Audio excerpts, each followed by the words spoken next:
ভাই গতকালকে আমার ভিডিওতে এক ভাই কমেন্ট করছে নিজের কিডনি বেচে আইডি বানাইছি পারলে রিয়াকশন দে। তো ভাই চলো, তুমি নিজের কিডনি বেচে কেমন আইডি বানাইছো আজকে ওইটাই দেখবো। কত লক্ষ টাকার আইডি বানাইছো এবং আইডিতে কী কী রেয়ার জিনিস আছে ওইটা দেখবো, কী কী দামি জিনিস আছে ওইটা দেখবো। তো চলো ভাইয়ের একটা আইডি চার্জ দিয়ে দেখা যাক। তো চার্জ দিতে না দিতে একটা আপনার ব্যানার চলে আসলো, নাম হচ্ছে এফ রোহান ভাই।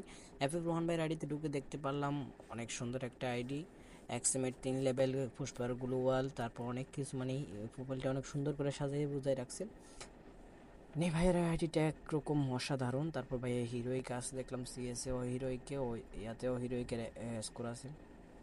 তো ভাইয়ার উইশ লিস্টটা আমরা একটু চেক করি। তো উইশ লিস্টে আছে 100 লেভেলের ইমোট, তারপর আছে 90 লেভেলের যে গ্লোয়াল আছে ওইটা, তারপরে আছে মনে করো সবার একটা ড্রিম একটা ইমোট, এটা আমারও একটা ড্রিম ইমোট। কার কার এটা ড্রিম ইমোট সবাই কমেন্টে বলে যাও। আর যারা যারা আইডিতে রিয়েকশন পেতে চাও তাড়াতাড়ি কমেন্ট করে ফেলো নিজের ইউআইডিটা দিয়ে। আজকের জন্য বাই।